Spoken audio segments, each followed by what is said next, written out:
त्यावेळेस तुम्ही कोणाला विचारायचं, यापुढे कोणाला विचारू नका. वारं खूप सुटलं, पाऊस नाही आला जून मध्ये, एक सोप्या एक गणित सांगतो की हे जे झाडं असतात त्या झाडावर चिमण्या बसलेल्या असतात. त्या चिमण्या काय करतात, ज्या ज्या ठिकाणी धूळ आहे त्या धुळीमध्ये लोळतात, धुळीनं आंघोळ करतात. चिमण्यानं धुळीनं आंघोळ केलेली पाहिली, 4 दिवसाला पाऊस येतो म्हणून हे एक पाऊस येतं, कारण लक्षात द्यायचं. आणि परत एक सांगतो, चिमण्यानं धुळी लोळताना तुम्ही बघितलं, तुमचं निळवंडे धरण 100% भरणार असं वहीमध्ये लिहून ठेवायचं. सगळ्यात सोपे कारण लक्षात द्यायचं. परत सांगतो, पाऊस येईल कसा ओळखायचा. निसर्गामध्ये अशा काही गोष्टी असतात, निसर्गातले झाडं प्राणी पक्षी हे देखील पाऊस सांगतात. तुम्हाला एक माहिती असं सांगतो, काही अशी झाडं आहेत की तुम्हाला अंदाज देतात. झाड कुठं अंदाज देत असतेत का, पण देतात. तुम्हाला एक सांगू इच्छितो, तुमच्या शेतामध्ये लिंबाचे झाड येतात. लिंबाच्या झाडाला उन्हाळ्यामध्ये मे महिन्यामध्ये खूप लिंबळ्या लागल्या की लिंबाचं झाड म्हणजे शेतकऱ्यांना यावर्षी खूप पाऊस पडणार आहे असा अंदाज तुम्हाला ते लिंबाचं झाड देतात. त्याच्यानंतर तुमच्या शेतामध्ये जांभळीचं झाड आहे, तुमच्या जांभळीच्या झाडाला म्हणजे मे मध्ये खूप जांभळं लागले आणि तुम्ही जांभळं खायला सुरुवात केली, ते जांभळीचं झाड म्हणजे शेतकऱ्यांना यावर्षी तुमची लवकर पेरणी होणार आहे असा अंदाज तुम्हाला ते जांभळीचं झाड देतात. त्याच्यानंतर एक असं झाड आहे ते दुष्काळ पडणारे म्हणून सांगतात. झाड कुठं दुष्काळ पडणारे मी सांगत असते का, पण सांगतात तुमच्या शेतामध्ये बिब्याचं झाड असतं बघा. बिब्याच्या झाडाला खूप फुलं लागले, बिब्याचं झाड म्हणजे शेतकऱ्यांना दुष्काळ पडणार आहे असा अंदाज तुम्हाला ते बिब्याचं झाड देतात. त्याच्यानंतर एक असं झाड आहे ते तुम्हाला शेतातला माल खूप होणार आहे म्हणून सांगतो. तुम्हाला कांद्याला उतार येईल म्हणतं, हरभऱ्याला उतार येईल म्हणतं, ऊसाला उतार येईल म्हणतं, असं झाड एक अंदाज देत असतं.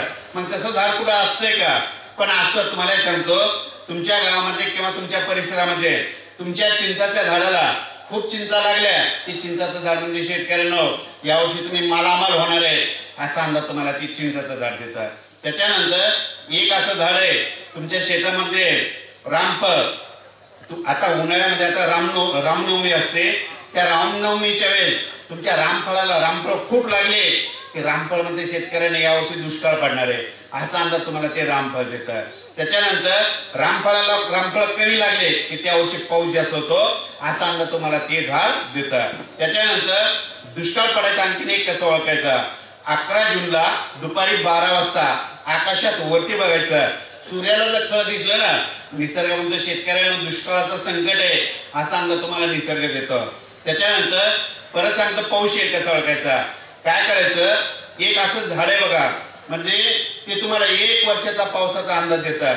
झाड कुठे 1 वर्षाचा पाऊस सांगतं का, पण सांगतं. तुम्हाला एक सांगू इच्छितो, तुम्ही बघा 1970ला 80ला अंदाज देणारे कोणी नव्हतं, संस्था देखील नव्हत्या. पण त्यावेळेस काय करायचं, आपल्या आजोबा पंजोबाला पूर्वजांना एक झाड पाऊस सांगत होता. त्या झाडाचं नाव सांगतो गावरान आंबा. वाटलं तुम्ही बघा, ऑब्झर्व करा, विचार करून पुन्हा काय करा, घरी गेल्याच्या नंतर बघा. गावरान आंबा आपल्या शेतकऱ्याला 1 वर्षाचा हवामान अंदाज देतो. कसा देतो तुम्हाला सांगतो, ज्या वर्षी गावरान आंबा पिकला आणि त्या गावरान आंब्याचा रस तुम्ही खूप खाल्ला की समजायचं दुष्काळ पडतो. तुम्ही बघा 2017 पर्यंत त्या संगमनेर एरियामध्ये सगळ्या लोकांनी इतका रस खाल्ला होता, 17 पर्यंत तुम्हाला दुष्काळाला सामना करावा लागला. पण 18च्या नंतर बघा 19, 20, 21, 22ला त्या गावरान आंब्याच्या झाडाला फुलवाराच लागला नाही. फुलवारा नाही म्हणजे आंबे नाही लागले, आंबे नाही म्हणून रस खायला नाही भेटला, रस खायला नाही म्हणून पाऊस जास्त पडला. मग तुम्हाला अंदाज कोणी दिला, त्या गावरान आंब्यानं.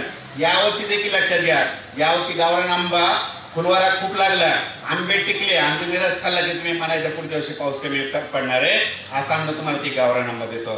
त्याच्यानंतर परत सांगतो, पाऊस येईल कसा ओळखायचा. योगायोगानं तुम्ही ज्या भागामध्ये राहता, योगायोगानं सांगतो की डोंगर बघतात बघा, तुम्ही घरून दररोज डोंगर बघता, ते डोंगर दररोज तुम्हाला दूर दिसतात.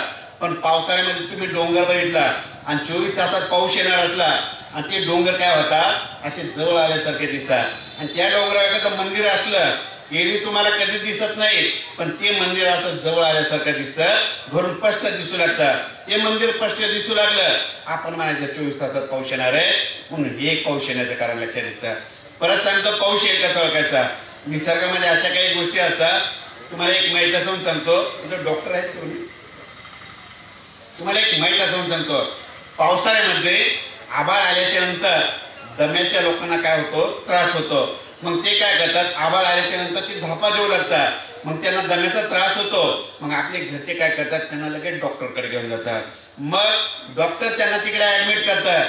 डॉक्टरनं तिकडे ऍडमिट केलं, आपण म्हणायचं आता 24 तासात पाऊस येणार. सगळ्यात सोपं हे कारण लक्षात येतं. त्याचं शास्त्रीय कारण सांगतो. आभाळ आल्याच्या नंतर ऑक्सिजनचं प्रमाण कमी असतं, आर्द्रता जास्त असते, त्याच्यामुळे श्वसनाचा त्रास होतो, म्हणून हे कारण लक्षात येतं. त्याच्यानंतर परत सांगतो पाऊस येईल कसा ओळखायचा. आता पाऊस आल्याच्या नंतर म्हणजे 4 महिने पाऊस राहिल्याच्या नंतर दसऱ्याच्या वेळेस आपल्याकडे पाऊस जातो. पाऊस जाणार कधी हे लक्षात घ्यायचं. टीव्ही मध्ये तुम्हाला सांगतात, बातम्यामध्ये सांगतात की पाऊस जाणार आहे. एक आपला निसर्ग तुम्हाला सांगतो पाऊस जाणार कसा. 10 ऑक्टोबर नंतर काय होतं, 10 ऑक्टोबर ते 20 ऑक्टोबर दरम्यान तुमच्या शेतामध्ये धुळी येते बघा. म्हणजे काही विदर्भात धुळी म्हणतात, काही आमच्या इकडं धुराळी म्हणतात, काही जण धुके म्हणतात. असं बोलण्याचा फरक आहे. धुके आल्याच्या नंतर धुळी आल्याच्या नंतर जाळी धुळी नावाची एक धुळी येते आणि पिकाव कोणत्या पिकाव झाडावर याच्यावर असे जाळी जाळी दिसतात. मग ते ऑक्टोबर मध्ये 10 जाळी जाळी दिसू लागले, आपण म्हणायचं आता पाऊस निघून जाणार आहे, असा अंदाज तुम्हाला ते जाळी धुमारतात खोलतो. त्याच्यानंतर परत सांगतो पाऊस येईल कसा ओळखायचा. निसर्गामध्ये अशा काही गोष्टी असतात, निसर्गातले प्राणी पक्षी हे देखील पाऊस सांगतात. तुमच्या गावामध्ये एक वडाचं झाड आहे, पिंपळाचं झाड आहे. वडाच्या आणि पिंपळाच्या झाडावर कावळ्याने घरट एकदम शेंड्याला केलं, त्या वर्षी पाऊस कमी पडतो.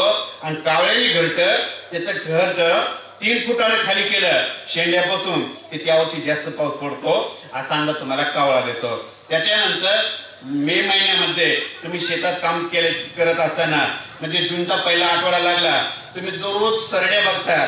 सरड्या सुद्धा पाऊस सांगतो. सरड्या कसं सांगतो, जूनच्या पहिल्या आठवड्यात तुम्ही सरड्या बघितला, सरड्यानं डोक्यावर लाल कलर केला. सरड्या म्हणतो शेतकऱ्यांना 10 दिवसा मान्सून येणार आहे, असा अंदाज तुम्हाला सरड्या देतो. त्याच्यानंतर मुंग्या देखील तुम्हाला पाऊस सांगतात उन्हाळ्यामध्ये. कसा सांगतात तुम्हाला सांगतो. काय करायचं, तुम्ही दररोज शेतामध्ये वारूळ बघता. वारूळ बघितल्याच्या नंतर दरवर्षी वारुळाची उंची एवढी असते, पण वारुळाची उंची अचानक मुंग्यानं वाढवली, त्या मुंग्यामध्ये यावर्षी खूप पाऊस पडणार आहे, त्याच्यामुळे आम्ही आमचं घर बांधलं, आता तुम्ही पावसाची तयारी करा, असा अंदाज त्या मुंग्या देखील देतात. त्याच्यानंतर परत सांगतो पाऊस येईल कसा ओळखायचा. निसर्गामध्ये अशा काही गोष्टी असतात. ऑगस्ट आणि सप्टेंबर महिन्यामध्ये आपल्या घरचा लाकडी दरवाजा सुद्धा पाऊस सांगतो. लाकडी दरवाजा कुठं पाऊस सांगते का, पण सांगतंय.